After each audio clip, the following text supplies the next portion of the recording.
अजाश्रम व्यवस्थाओं में यज्ञ हुआ करता था।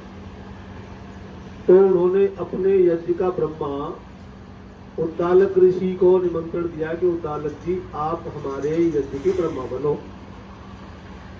तो उद्दालक ऋषि ने ये कहा कि वो ब्रह्मा तो मैं बाद में बनूंगा, पहले आप मेरे 2 प्रश्नों का उत्तर दे दो। यदि आप उन 2 प्रश्नों का उत्तर दे दोगे तो मैं समझूंगा कि आप यज्ञ कराने के पात्र हैं, आपको यज्ञ की समझ है। अब पहला प्रश्न उन्होंने भेजा, बोले कि ये बताओ किशमिश का दाना है और उस किशमिश के दाने को तुम्हारे आश्रम में हजारों व्यक्ति आएंगे, उन किशमिश के दाने को सबको खिलाना है यज्ञ के बाद। यज्ञ के बाद हवन जब हो जाए तो उस किशमिश के दाने को सबको खिलाना है। आप बताओ कैसे खिलाओगे? आप भी बताओ। किशमिश का दाना छोटा होता है, हजारों व्यक्ति हैं, हवन हो गया, अब वो खिलाना है तो कैसे खिलाओगे सबको? कोई विद्यार्थी बताओ, लाओ दिमाग पर जोर, कैसे खिलाओगे? बोलो बोलो, जो बोलेगा वो दिमाग से सोच रहा है, इसका मतलब ये है। बोलो, ये बोले मेरी बात सुनो, यज्ञ के बाद, अब यज्ञ नहीं होना है। यज्ञ तो पूर्णाहुति करा दी आचार्य जी ने, यज्ञ के बाद कैसे खिला? यज्ञ नहीं होना। आप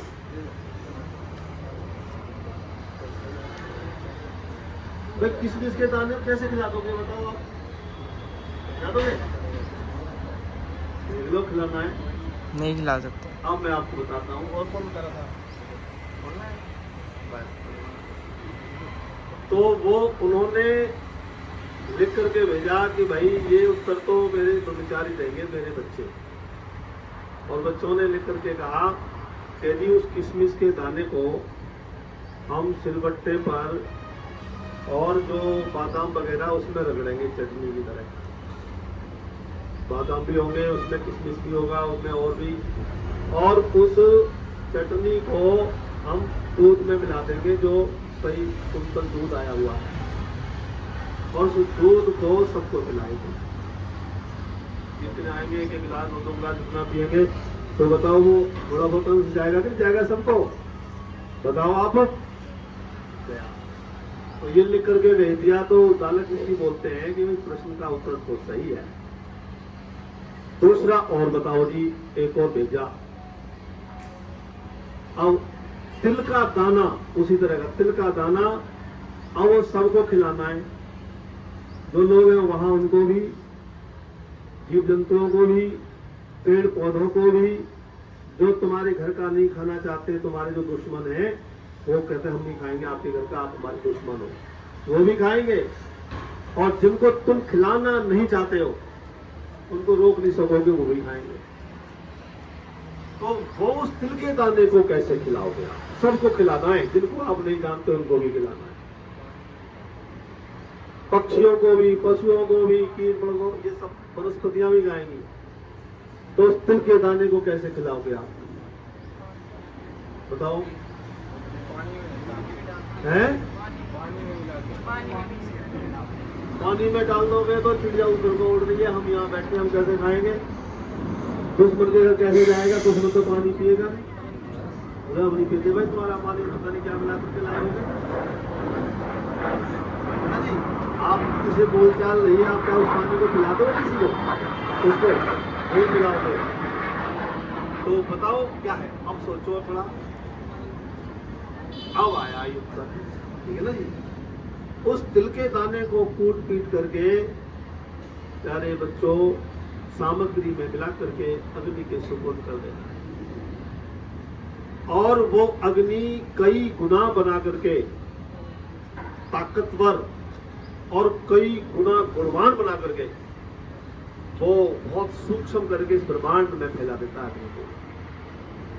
और इसमें से निकलने वाला धुआं जहां भी जाएगा आप हवा को रोक नहीं सकोगे।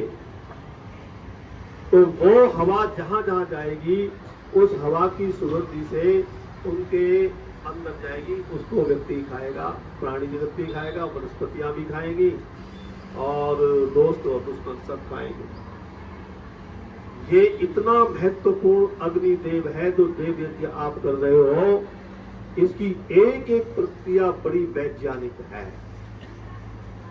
इसलिए ये मत सोचो, कई बार हमारे विद्यार्थी ये सोचते हैं साइंस वाले, यदि ये अग्नि में घी डाल दिया और जला दिया, किसी को खिलाने को, गरीब को या किसी को दे दे तो खुद खा लेते, तो ये खाया ही जा रहा है। अब आप अकेले नहीं खा रहे हो, औरों को भी खिला रहे हो और कई गुना ताकतवर बन करके इसको खाया जा रहा है। प्यारे बच्चों, ये सोचो, अब आप देखो, उदाहरण देखो, ये कोई आज की प्रक्रिया नहीं है।